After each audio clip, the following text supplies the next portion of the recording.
The average person will earn over $1 million in their lifetime, yet a vast number of them will reach retirement with almost nothing.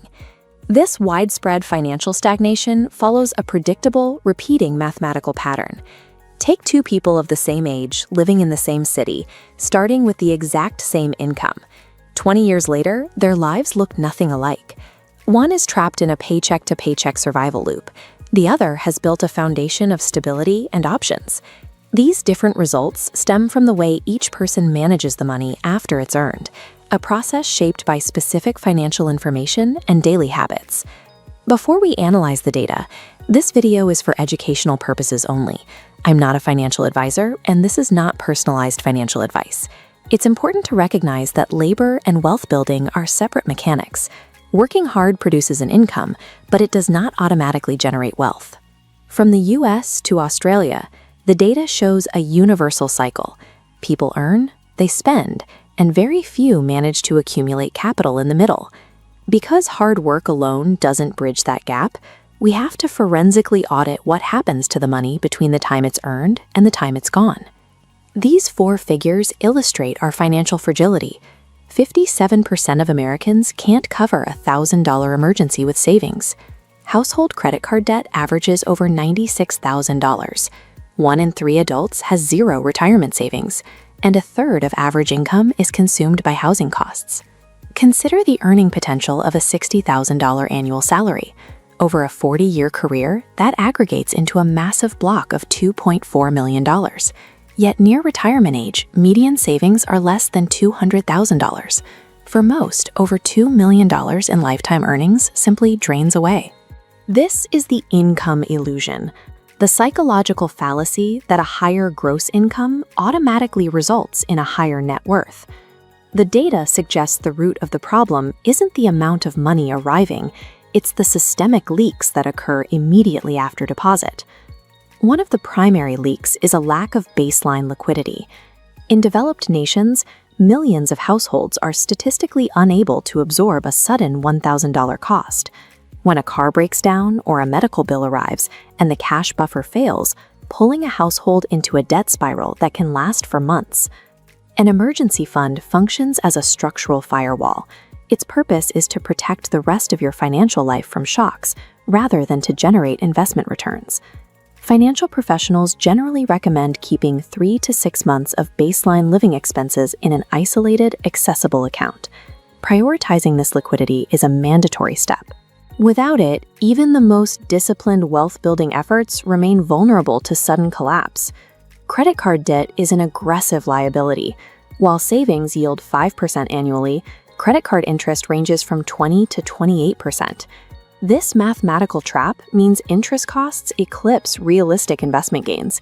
You cannot out-invest a 25% compounding penalty. Strategically, neutralizing high-interest debt is the highest yield financial action a person can take. The financial breathing room we discussed earlier is a result of auditing these numbers and eliminating the leaks. By addressing the mathematical reality of exactly where the money goes, you can completely change your own trajectory. Most people assume that if you lock your money away in a vault and never touch it, it's completely safe. But doing absolutely nothing with your cash is actually a guaranteed way to lose wealth. Modeling a 3% inflation rate over 23 years, the purchasing power of $50,000 shrinks by half. The account balance stays exactly the same, but the volume of groceries, housing, and energy that money can actually buy is cut right down the middle. Index funds and bonds serve as defensive tools in this environment, focused on keeping the value of your savings ahead of the curve. When the cost of living climbs, the idea of safe money sitting in a low-interest account becomes an illusion. Inaction turns into a silent tax on your future, and that tax hits hard when we look at retirement. Roughly 1 in 3 working-age adults have absolutely nothing saved for their later years. And of the group that does, a massive portion has less than $50,000 put away. When researchers ask why, the most common answer is simple: I'll start later. Waiting ignores compounding. Here, initial money earns a return, which immediately earns its own return, creating accelerating growth.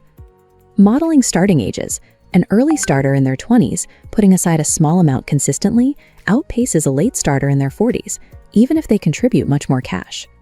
Time is doing the heavy lifting here. It proves that wealth accumulation relies far more on the calendar than on the total amount of capital you start with. So why do so many people delay? Studies across the US, Canada, and Australia show a consistent pattern. A huge portion of adults struggle to answer basic questions about interest rates, inflation, and investment diversification. This chart illustrates the real-world impact of that knowledge gap. People scoring high in financial literacy show a strong correlation with increased wealth accumulation over time. Meanwhile, the group with low scores moves in the opposite direction, carrying significantly elevated levels of debt. The reassuring part is that financial literacy is a completely learnable skill. Nobody is born knowing how to balance a portfolio or calculate compound interest. Between books, free courses, and videos like this one, the necessary information is everywhere. The modern barrier to building wealth is simply the daily choice of whether or not to engage with the resources sitting right in front of us. People blame complicated markets or bad luck for money problems, but the average person falls behind because of small, repeated daily decisions. These aren't malicious choices. They are just micro decisions made in the dark, without a complete picture of the financial rules at play. Take a look at your own small financial habits today. Where exactly will those specific actions put you in 5 years, or in 10? It usually starts with a single intention to delay saving until next month. That month becomes a recurring habit, and eventually that unbroken habit quietly consumes an entire decade of earning potential. Financial stress rarely arrives overnight as a sudden catastrophe. It is a slow psychological drift, fueled entirely by procrastination. Building a secure future doesn't require financial perfection. It requires a consistent, slight advantage in understanding the mechanics of money. By examining these statistics, you gain the visibility needed to adjust your habits before the mathematical costs of delay become insurmountable. Let's quickly re-examine what we're up against. The average person earns millions over their lifetime, but keeps very little of it. Most households operate one unexpected expense away from disaster, while high-interest debt quietly erodes their daily progress. Add in inflation steadily eating away the value of idle cash, critically low retirement balances across the board, and a widespread gap in basic financial literacy. These 6 statistics reflect behavioral cycles. Identifying a cycle is the first step towards choosing a different path. Money relies on rules. Success happens when you take the time to understand those rules and then respect them with the choices you make every single day. Most people never sit down and confront these uncomfortable concepts, but you chose to do exactly that today, and that active decision holds real weight. The earlier you grasp these mechanics, the more time your money has to get to work on your behalf. Keep in mind, this is for educational purposes only.